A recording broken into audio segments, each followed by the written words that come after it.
it was in 1945, the end of March. We were in Buchenwald, and we were transported to Flensburg to work in a sub-camp of Buchenwald. There they were in a forest. They were building a factory for Panzerfaust. This was a weapon, a short-range weapon to fire on tanks, and it was a real defensive weapon. The Germans built so this. Flensburg was, you say, a sub-camp of Buchenwald? Buchenwald, yeah.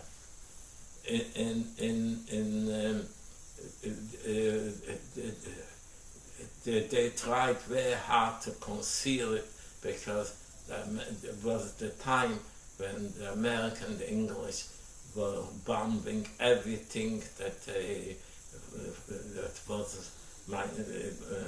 was important for the Germans.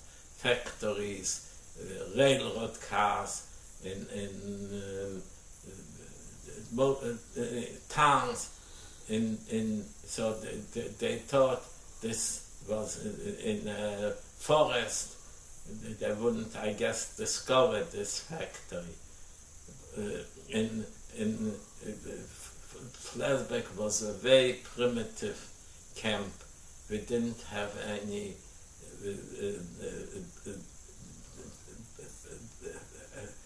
possibility to wash our face or to do any running water. I remember we wanted to drink water or to wash with. There was still snow. We used snow to wash our faces. But in the day that they were finished and ready for production, at night a huge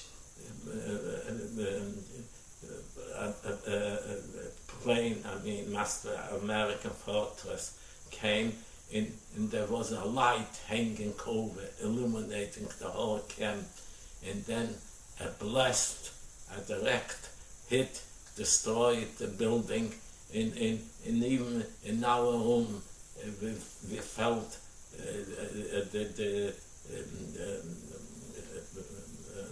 the vibrations from the camp. Everything was shattered. It was terrible. How far was it from the camp to the factory? Quite not so close. I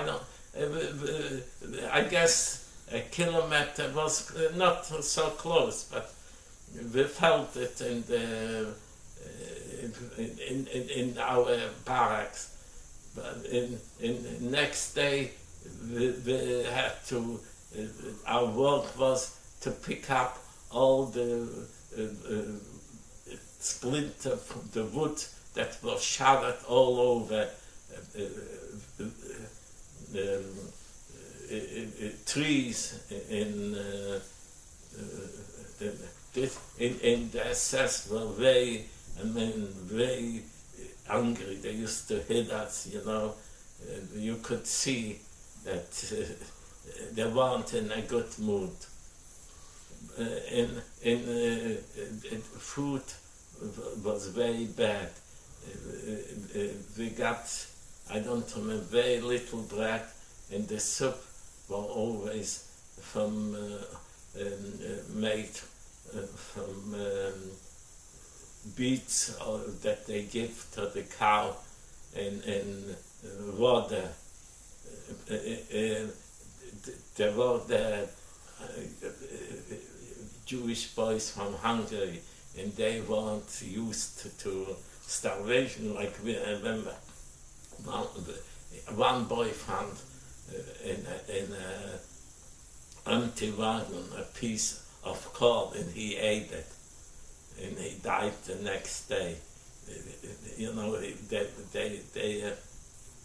They suffered much more because we were already conditioned little by little, after 2.5 years or 3 years, you were hungry, you knew.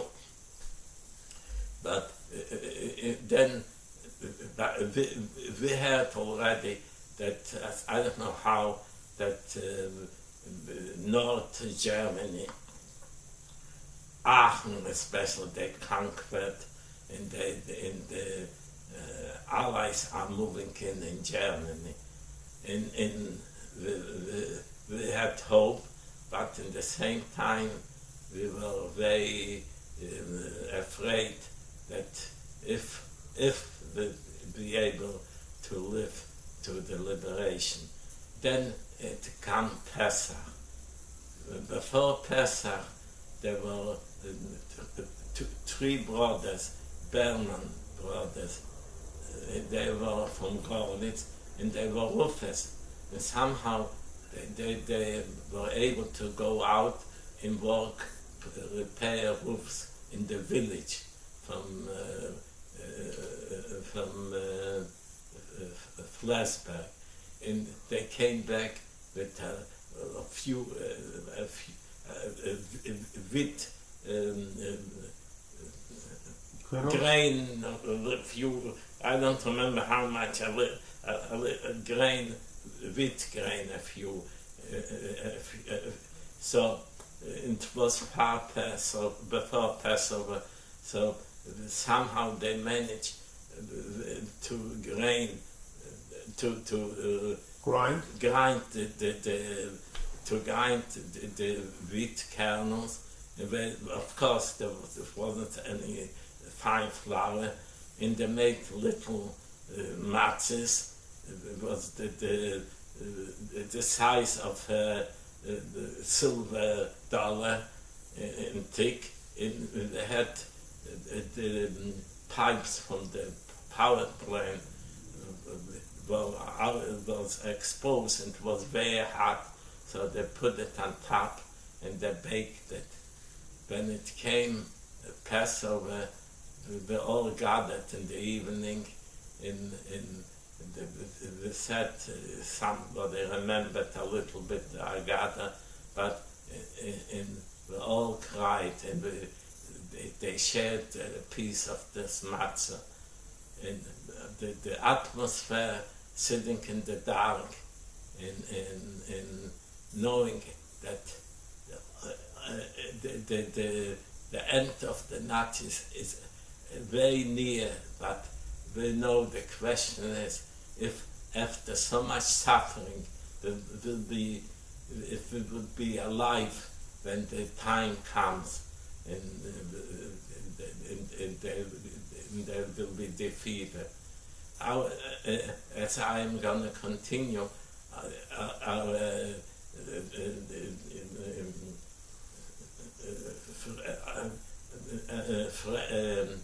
Daga. Your worry? I was very reasonable because not too many from those people who were there managed to survive. And there were, what I want to say, there were two people in our barrack who said they're not gonna eat bread in Pesach. One was from Yechov Polski, and another one, I forgot his name, it was from Bratislava, Pressbook in Yiddish.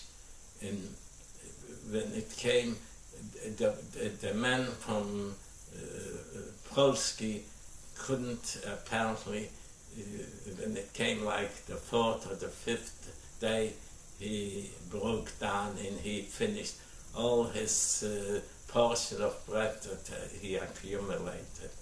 The other one managed to hold on the whole Passover, and he didn't eat any bread.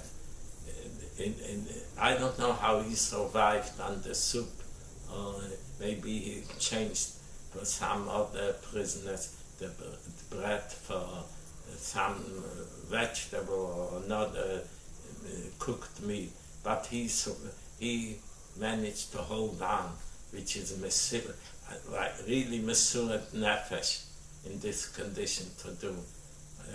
I don't know his fate, if he survived, but I'll never forget this man. Real tzaddik. Shortly after that, I don't remember how many days after Pesach.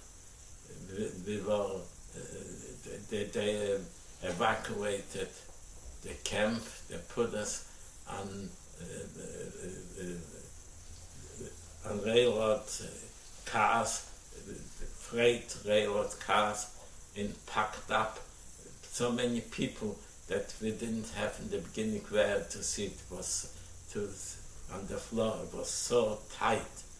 In food, they traveled tomatoes. I don't remember exactly.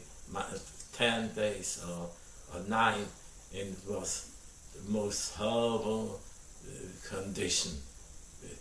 But during our travel, the trains got not so crowded because every day they pulled out the dead people and they put them. There was not one train where they kept all the bodies. In one day, I guess we got some cup, spoon of sugar for the whole day. Some days we got almost nothing. And one was a Saturday. I don't remember how many days in our travel. We stopped in Sudeten, and somehow we got out. They told us they need people to fix some railroad lines. And I want to tell you, I was with my first cousin, Naftula Kolbe, who was 9 years older than me. In the end, we kept together. You had been with him together the whole time from the beginning? No, not from the beginning, but the rest. Since we got, before we got to Buchenwald and 44, in a camp we were together. I mean, before he was we were in the same camp, but he was in a different building and he did a different type of work, not in the same unit.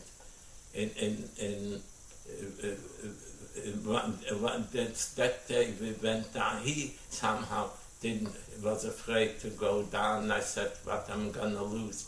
I went down and we got to a place where the local population, some people were standing with pieces of bread, and everybody who went through and got a slice of bread. Apparently they heard the Czechs, the people from the village heard that they saw such hungry people, were all then skeletons already. And I remember I got a slice of bread, but somehow I thought others got larger slices, and I felt very unfortunate that I got only a little slice of bread. Everybody swallowed the bread right away, and there were cases when those who already finished their bread, and the people who went through, they tried to grab their portion of bread. Worse animals. You could see people, hungry people, how they react. And when I got back to the wagons, to the train, my cousin was very disappointed that I didn't bring him slice of bread. But who could have? I had very little. And we continued then until we got to it was Saturday, like a week before the liberation, Saturday night. We got to the train station of Mauthausen. Mauthausen was the camp was a very notorious camp for cruelty, and it was located in a large hill. So we stayed in the trains until morning. In the morning we walked up to Mauthausen, but then we didn't already walk in formations. The guards were already tired, and I guess they knew already that's the end of the war. On the way there, a woman gave me a slice of potato who lived, an old woman. And we got to Mauthausen.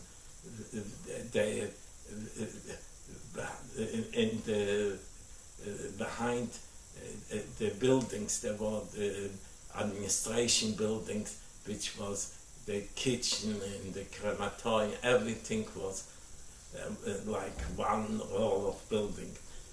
In the backyard, we were sitting there all day long in cold. In one time, the leader, the assessment of the camp came in they made we have to stand information account, and he was like a appel, what's it called?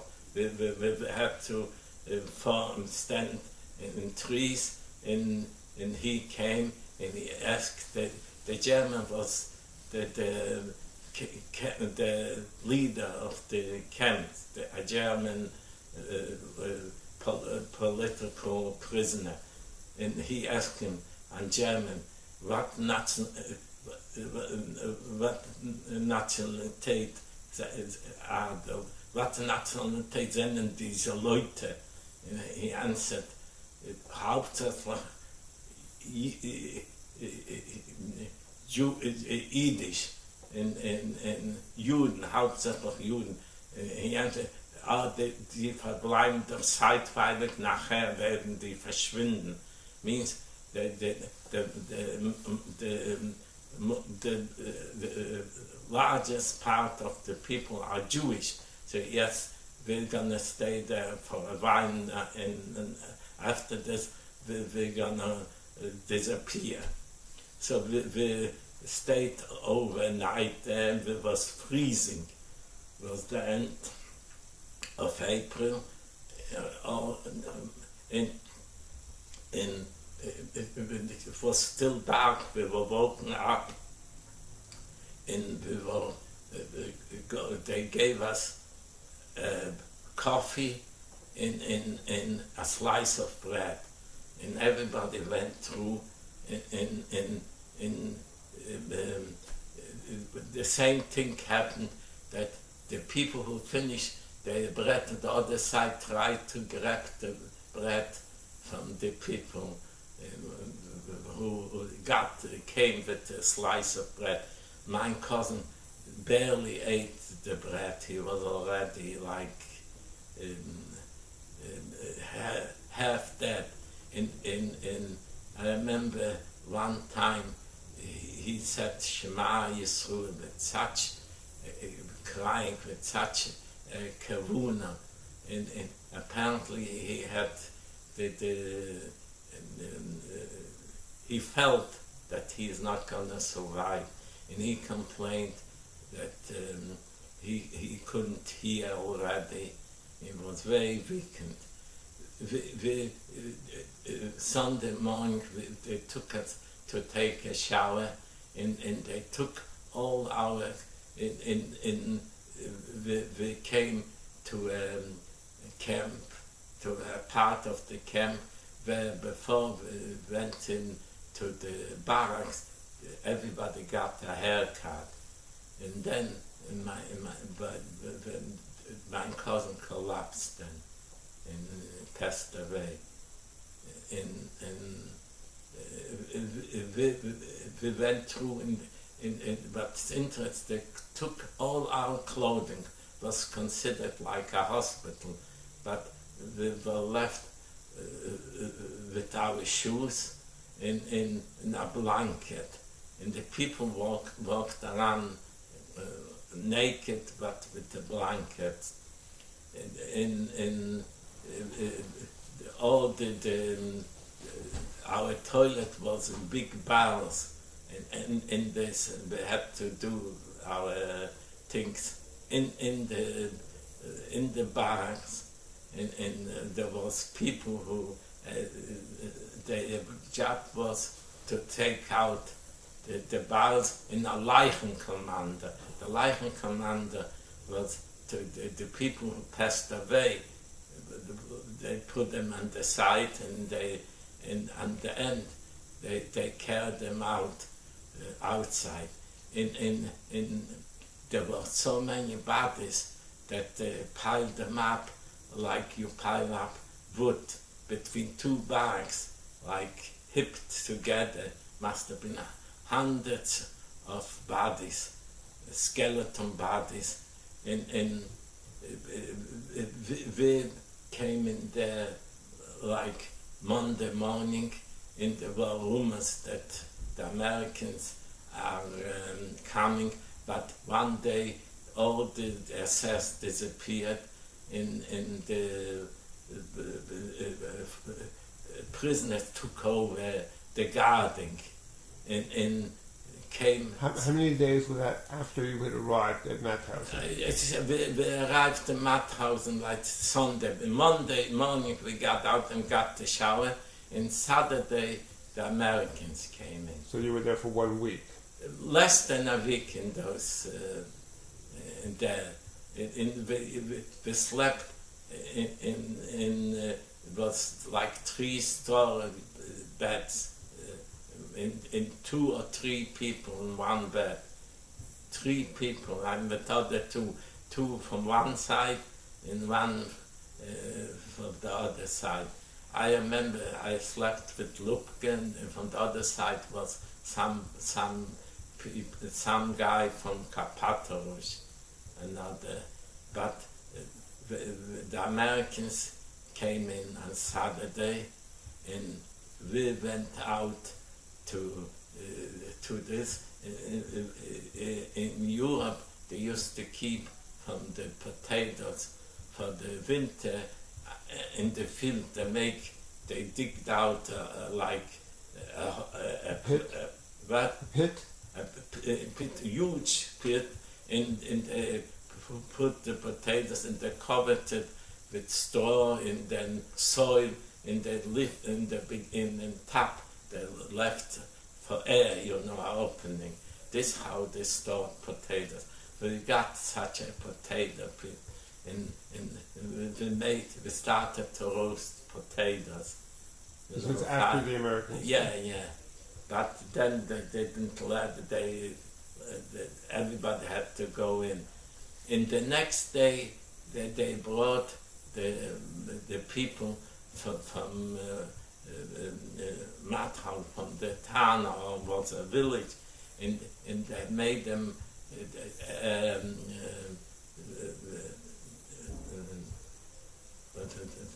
the American army digged a huge hole, and they had to take the bodies and handle the bodies to put them in this common grave.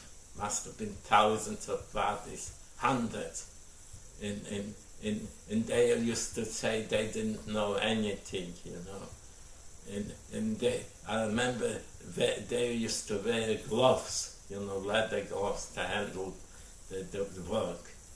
And in the Mauthausen, I was still hungry, because I don't know why I guess the Americans, their supply lines were stretched. And I heard other camps, when they liberated, they got bread, but we used to get still the bread from what they had in the camp. And I still was hungry, and people used to go out. It was called to the villages to get something to eat. I went out once, but I wasn't too successful. And to get back, you have to climb over the fences. And I had a hernia, and after being there for a while, I went to the clinic, and they took me into they operated on my hernia in Mauthausen. And I remember living, when I was in bed in the beginning, on my legs was like a huge hole, because when you put together the knees, and then when I was there like a few weeks, it filled up and I started to eat. In other words, even when you held your legs together with your knees touching, you had was so like little flesh that there was a big space they between called the them legs. Muslims. The people had only skin and bones, no flesh. I don't know how this happened. I got very severe diarrhea too, but God was besheert, like they say, and I survived. But when I was there, the Jewish brigade, it came, and they took all the young people who wanted in trucks to Italy. It was they should be able to make Aliyah. But I couldn't, because I was still in bed, and Recovering from the hernia operation? Yeah, it was weeks I was laying in bed, because it was a huge, wasn't like today. The wound, when they take out these stitches, was like after 2 weeks, and I was very weak. But I recuperated. But the Americans then moved back the lines in Mauthausen. The Russian took over the camp, and the Russian either way evacuated all the prisoners who were there, and we were evacuated to an Austrian village in the Still under Russian occupation? Yeah, the Russian, and we were we were staying at the school, and the villagers cooked for us and had to feed us, the village, because the Russian were the American. They needed the camp for their garrison, and they're not gonna feed people. So, but a lot of people left and went back they were from all over the world, French, from Polish people, but I know I don't have where to go back. And then when the villagers, they evacuated the village, we traveled in trains to Bratislava, and I stayed there in Hotel Dax, which was very run down, the toilets, because wherever prisoners came, everything got very destroyed and neglected. And there, there was a Jewish community where we used to get every day a hot meal in Bratislava. in Samonia too. In one I worked on the street, a woman who was with me in the camp told me in Polish that my sisters are alive and they are Chancellor in the kibbutz. Then I decided to go back to see my sisters. This is a separate story because now it's enough. If you want, later on I can continue. Okay?